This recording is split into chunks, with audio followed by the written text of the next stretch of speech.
اسی طرح اجتماعی امور سے، جو مسلمانوں کے اجتماعی امور ہیں ان میں دلچسپی نہ لینا، ان سے اپنے آپ کو الگ تھلگ رکھنا، ان میں اپنی ذمہ داریوں کو پورا نہ کرنا، اور ان کے مقابلے میں اپنی ذاتی زندگی یا ذاتی اغراض یا ذاتی دلچسپیوں کو زیادہ اہمیت دینا، یہ کوئی معمولی جرم نہیں ہے. کیونکہ اگر بہت سے لوگ یہی کچھ کرنے لگے کہ ہمارا تو گھر محفوظ ہے، ہمیں اس سے کیا فرق پڑتا ہے کہ کسی پہ کیا گزرتی ہے، تو اس سے کیا ہوگا؟ جب کوئی دشمن باہر سے آئے گا، کوئی فتنہ آئے گا، تو کیا وہ لوگ بچ جائیں گے؟ پھر جو اپنے آپ کو بچا کے بیٹھے ہوئے ہیں.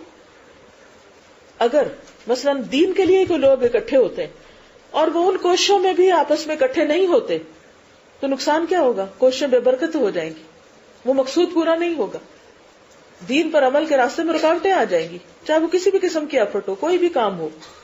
تو بات یہ ہے کہ اسلام میں کمٹمنٹ جو ہے ایک بہت اہم فیچر ہے.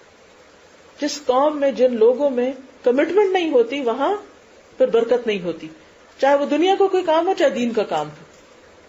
قد یعلم اللہ الذین، تحقیق جانتا ہے اللہ ان لوگوں کو، اللہ کو پتہ ہے ان لوگوں کا، یتسللون، جو آرام سے چوری چھپے نکل جاتے ہیں، کھسک جاتے ہیں، منکم، تم میں سے، لواذا، ایک دوسرے کی آڑ لے کر.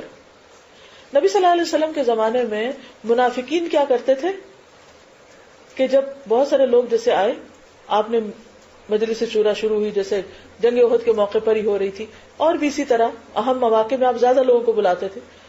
منافقین ایک تو آتے نہیں تھے، آنا نہیں چاہتے تھے، سستی کے مارے آتے تو ان کا کوئی دل نہیں لگتا تھا اس مجلس میں، نہ آپ کی تعلیم کی مجلس میں منافقین کا دل نہیں لگتا تھا. اسی لیے جب وہ باہر نکلتے تو پوچھتے تھے کیا نازل ہوا، آج کیا پڑھا تھا، کوئی پتہ نہیں، وہاں ہو کر بھی نہیں ہوتے. جمعے میں آنے کو ان کا دل نہیں چاہتا تھا، لاپرواہ بے غرض ہو کر سنتے تھے. اسی لیے تو ان کو سمجھ کچھ نہیں آتی تھی. جب سمجھ نہیں آتی تھی تو عمل بھی نہیں بدلتا تھا. تو اس سے بھی کیا پتہ چلتا ہے کہ جہاں اللہ رسول کی بات ہو رہی ہو وہاں دل کی حاضری کے ساتھ بیٹھنا چاہیے. ٹھیک ہے، انسان کبھی بیمار ہوتا ہے، سست ہوتا ہے، کوئی وجہ ہوتی ہے، وہ ایکسیپشنل کیس ہر چیز میں ہے، لیکن یہ بھی منافقین کے ٹریٹس ہیں جن کو فالو کرنے سے بچنا چاہیے. کہ وہ آتے تھے تو دلچسپی نہیں لیتے تھے، اور موقع پاتے ہی نکل بھاگتے تھے، سٹک جاتے تھے، باہر نکل جاتے تھے، بغیر اجازت چلے جاتے تھے. تو یہ تسلل جو ہے، سل کرتے کھینچنا، اور سلالہ بیسی سے، یعنی ایک چیز سے نکل کے دوسری طرف کو غائب ہو جانا. اور لوازا، لازا یلوذو سے ہے، جس کا معنی ہوتا ہے ایک دوسرے کی پناہ لینا. مثلا مجلس میں سامنے نہ بیٹھنا، دوسرے کے پیچھے چھپ کے بیٹھ جانا، ایسی جگہ بیٹھنا جہاں نظر ہی نہ پڑے. تو یہ ہوتا ہے کسی کی اوٹ میں بیٹھنا، کسی کی اوٹ میں جانا. تو مجلس میں بیٹھنے کے لیے بھی اوٹ نہ لیں کہ چھپ کے بیٹھے، پتہ ہی نہ چلے، اور بیٹھ کے کیا کرتے رہے، چٹے پاس کرتے رہے، باتیں کرتے رہے، اشاروں میں باتیں کریں، ہنسی اڑائیں، مذاق اڑائیں، کوئی توجہ نہ دے. یہ کس کی حالت تھی؟ ایک دوسرے کو دیکھتے تھے، آنکھوں میں آنکھیں ڈال کے باتیں کرتے تھے، آپ کی مجلسوں میں بھی اشارے کرتے تھے، اور پھر جو ہی آپ کسی کی طرف متوجہ تھے دوسری طرف چپکے سے نکل جاتے تھے. اللہ سبحانہ وتعالیٰ فرماتے ہیں کہ ٹھیک ہے، رسول اللہ نے نہیں دیکھا، اللہ کو پتا ہے کہ کون چپکے سے نکل جاتے ہیں اور کون اوٹ لے کے نکل جاتے ہیں اور کون چوری چھپے ایسی حرکتیں کر رہے ہیں. فَلْيَحْذَرِ الَّذِينَ يُخَالِفُونَ عَنْ أَمْرِهِ، بس چاہیے کہ ڈریں، محتاط رہیں وہ لوگ جو آپ کے حکم کی مخالفت کرتے ہیں. کس حکم کی مخالفت؟ کسی بھی حکم کی، اللہ رسول کے کوئی بھی حکم. ان تصیبہم فتنۃ، کہ وہ کسی فتنے میں نہ پڑ جائیں. اس سے کیا بات پتہ چل رہی کہ دین کے احکامات، اللہ رسول کے حکم کی خلاف ورزی کس چیز کا دروازہ کھولتی ہے؟ فتنے کا، مصیبتوں کا، آزمائشوں کا. امام جعفر کہتے ہیں اس کا معنی ہے دشمنوں کا تسلط، کہ جب اللہ رسول کے احکامات کی پرواہ نہیں ہوگی تو کون حاوی ہو جائیں گے؟ غیر تم پہ حاوی ہو جائیں گے، دشمن حاوی ہو جائیں گے. او یصیبہم عذاب علیم، یا پھر پہنچے ان کو دردناک عذاب. الا ان للہ ما فی السماوات والارض، خبردار، بے شک اللہ کے لیے ہے جو آسمانوں اور جو زمین میں ہے، ہر چیز کا مالک وہ ہے. قد یعلم ما انتم علیہ، تحقیق وہ جانتا ہے تم جس حال پر ہو. تمہاری اسٹیٹ کو وہ خوب پہچانتا ہے. کیسے نہیں جانے گا؟ قرآن پاک میں آتا ہے افمن ہوا قائم علی کل نفس بما کسبت. کیا وہ جو قائم ہے، کھڑا ہے، نگران ہے ہر شخص کا جو بھی وہ کر رہا ہے. نبی صلی اللہ علیہ وسلم کے بارے میں فرمایا کہ آپ جس حال میں ہوتے ہیں، جو قرآن پڑھتے ہیں، جو عمل کرتے ہیں، ہم اس پر گواہ ہوتے ہیں، ہم دیکھ رہے ہوتے ہیں. اللہ سے تو ذرہ برابر بھی چیز آسمان و زمین میں چھپی ہوئی نہیں. آپ کھڑے ہوتے ہیں، آپ سجدہ کرتے ہیں، آپ لوگوں میں ہوتے ہیں، آپ اکیلے ہوتے ہیں، ہر جگہ پر. وَأَسِرُّوا قَوْلَكُمْ وَاجْهَرُوا بِهِ إِنَّهُ عَلِيمٌ بِذَاتِ الصُّدُورِ. اور خاص طور پر اگر پچھلی آیات سے اس کو ریلیٹ کیا جائے تو قَدْ يَعْلَمُ مَا أَنْتُمْ عَلَيْهِ.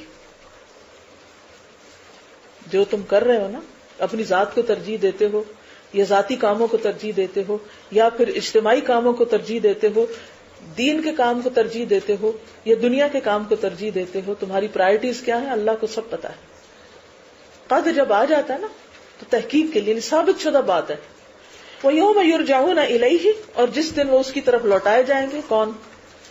انسان سارے. فَيُنَبِّئُهُمْ. تو وہ ان کو بتا دے گا بِمَا عَمِلُوا. جو وہ کر کے آئے. ہر کوئی اپنے ساتھ کیا لے جائے گا؟ جو کیا ہے، اپنا اعمال نامہ. اگلا پچھلا سب بتا دیا جائے گا. واللہ بکل شیء علیم. اور اللہ ہر چیز کو جانتا ہے. آپ دیکھیے کہ اس صورت میں علم کا ذکر بھی بار بار آیا ہے.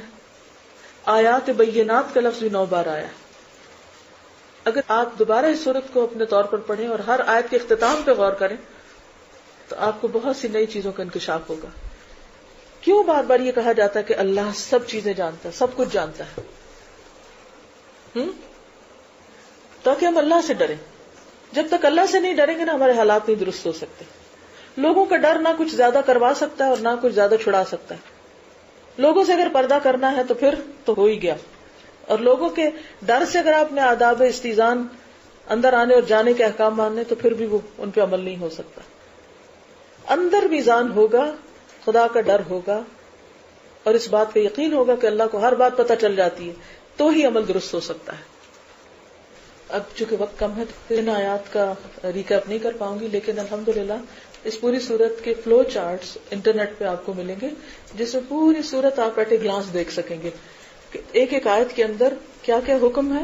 بہت اس سے آپ کے مائنڈ میں کلیئرٹی آئے گی. فرحتہاشمی.com پہ جہاں یہ صورت اپلوڈ ہوگی اس کے ساتھ ہی لیسن کے ساتھ ساتھ آپ کو انشاءاللہ مائنڈ میپس مل جائیں گے. ایک تو ان کو دیکھ لیجئے.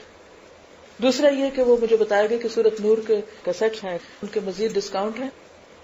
پچھلی دفعہ جو پڑھائی ہے اس سے کچھ بہت مختلف نہیں، یہی کچھ پڑھایا گیا ہے. اس میں یہ چاہوں گی کہ آپ ضرور کسی نہ کسی کو یا تو ساتھ بیٹھ کے سنوائیں یا پھر یہ کہ جب چھٹیاں ہوں اس وقت آپ گروپس کی شکل میں گھر والوں کو اور لوگوں کو کیا یہ کہ کسی طرح بھی لوگوں تک اس نور کو پہنچائیں اور لوگوں کی آنکھیں تاکہ کھلیں. میں سوچ رہی تھی کہ اس کے آخری آیت میں اتنی سخت بات کی گئی ہے کہ اللہ نے آخرت سے ڈرایا ہے. اس سے یہ پتہ چلتا ہے کہ جب ہمیں آخرت کی فکر ہوگی تو ہمارے اعمال درست ہو سکتے ہیں. اسی طرح یہ بات بھی یاد رکھیے کہ چونکہ شروع سے میں جو ذکر کر رہی تھی بار بار کہ ابتدا میں معاشرے کی خرابیوں کا ذکر، پھر اس کے بعد ان کی اصلاح کا طریقہ، ایمان کی درستگی، پھر اس کے بعد جن کا ایمان درست نہیں ان کے اعمال کا ذکر، اور پھر آخر میں اجتماعی زندگی کی پھر بات ہوئی. مسلمانوں کے جو اجتماعی امور ہیں ان کی درستگی، کیونکہ جب تک اجتماعی زندگی درست نہیں ہوتی معاشرے کی اصلاح نہیں ہو سکتی. معاشرے کی اصلاح کا کام ایسا ہے جو افراد نہیں کرتے، اکیلے اکیلے نہیں ہو سکتا. اس کے لیے سب کو مل کر کوشش کرنی پڑتی، اور مل جل کر رہنے کے کچھ ادب آداب ہیں، کچھ اصول اور ضابطے ہیں. اور اس میں سب سے بڑا اہم ضابطہ یہ کہ ہر شخص، ہر فرد اپنی ذمہ داری صحیح طور پر پوری کرے. کیونکہ اگر کوئی ایک شخص بھی اپنی ذمہ داری پوری نہیں کرتا تو نقصان کیا ہوگا؟ اس کا اثر سب تک جاتا ہے.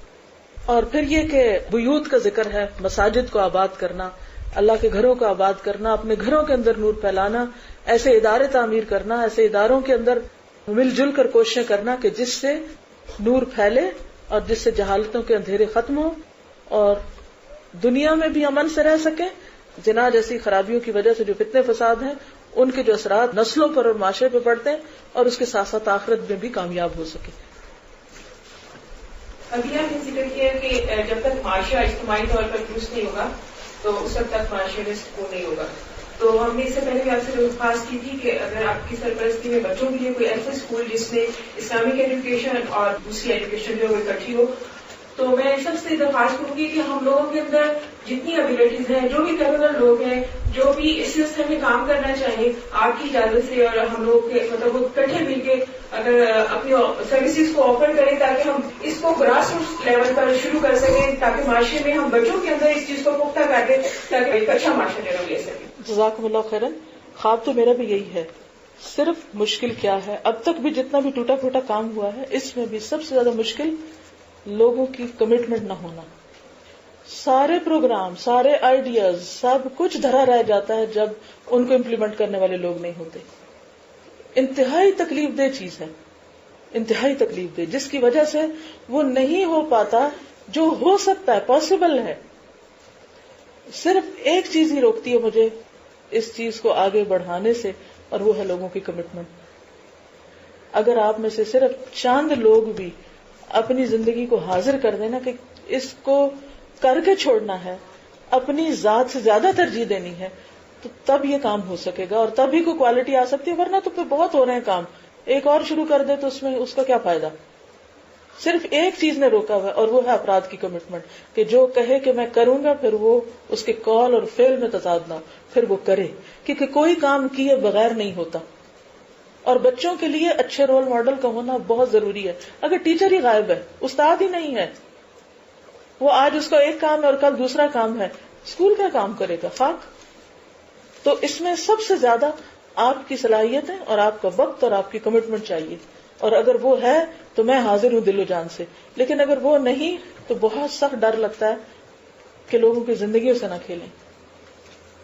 اب اس پوری صورت کو پڑھ کے میرا خیال ہے آپ سب کو جاگ جانا چاہیے اور سوچنا چاہیے کہ کہاں کہاں کوتاہی ہے ہماری. لیکن پھر بھی اگر ہم نہیں اپنا طرز عمل بدلیں گے تو اللہ تعالیٰ نہیں قوموں کی حالت بدلتا. اور قوموں کی تعمیر کے لیے تعلیم کے علاوہ کوئی دوسرا نسخہ نہیں. نبی صلی اللہ علیہ وسلم نے تعلیم ہی کے نور سے لوگوں کے عمل بدلے تھے اور کہاں کہاں تک وہ پہنچ گئے تھے. وہ جو بکریاں چرا رہے تھے، مجھے ہمیشہ وہ عقبہ بن عامر کی بات یاد آتی ہے. اور میں ہمیشہ جب میں کہیں بھی اس کو پڑھتی سنتی میرے آنسو نہیں تھمتے کہ جب نبی صلی اللہ علیہ وسلم کی مجلس میں حاضر ہونے کو کیا چیز ان کو روک رہی تھی. بکریاں چراتے تھے، بکریاں چھوڑ کے نہیں جاتے. تو ایک دن ان کو خیال ہے کہ کب تک میں ان بکریوں کو لیے رکھوں گا اور میں کیوں محروم رہوں. اور پھر ایک وہ پہنچ گئے. اور اس کے بعد یہ کہ ان لوگوں میں تھے جنہوں نے مصر کو فتح کیا تھا. یا تو وہ بکریاں چراتے رہتے یا پھر وہ فاتح مصر بنے اور کہاں تک جا پہنچے. تو ہمیں بھی سوچنا ہے کہ ہم کیا کھانے ہی پکاتے رہیں گے اور مزے مزے کے کھاتے رہیں گے اور صرف اپنی نمائش اور زینت کے اظہار میں ہی دن رات سرگرم عمل رہیں گے، یا ان چیزوں کو ایک طرف رکھ کے ہم انسانوں کی تیاری میں بھی مزید کچھ کوشش کر سکتے ہیں. آپ کو معلوم ہے حضرت عائشہ کی سیرت اگر آپ پڑھیں تو حضرت عائشہ رضی اللہ تعالیٰ عنہ نے حضور صلی اللہ علیہ وسلم کے بعد اور ان کے دور میں بھی اور بعد میں کتنا کام کیا تھا. کئی 100 یتیم بچے جو تھے وہ ان کی زیر نگرانی تھے. حضرت عائشہ کا وہ رول ہمیں سمجھ آتا ہے کہ وہ احادیث نریٹ کرتی ہیں، دوسری طرف وہ بچوں کی تربیت کے لیے بھی بہت کوشاں تھی. لیکن اس کے ساتھ ان کے ساتھ افراد بھی تھے. آپ کی ضرورت ہے، یو شوڈ بی دیئر. آخر پہ سورت کا پیغام جو ہے وہ یہی ہے کہ انفرادی کوششوں کے ساتھ ساتھ اجتماعی کوششیں. اصل میں جتنی آبادی ہے اس کے مقابلے میں کوششیں آپ دیکھیں نا کتنی کم ہیں. کوششیں بہت زیادہ چاہیے. ہمارا ایک ٹرینڈ ہے نا کہ چند لوگ کام کریں اور باقی آرام کریں. بڑوں بچوں سب کو اپنا حصہ ڈالنا ہے. کہتی ہیں کہ سورت کے شروع میں تھا سورۃ انزلناہا وفرضناہا، اور پھر اس کے بعد آیات بینات، اور آخر میں جو تم کرو گے وہ جانتا ہوں میں. دیکھتے ہیں کرتے کیا ہو. اب کرنے کا وقت ہے. اوکے، جزاکم اللہ خیرا. سبحانک اللہم وبحمدک نشہد ان لا الہ الا انت نستغفرک ونتوب الیک. السلام علیکم ورحمۃ اللہ وبرکاتہ.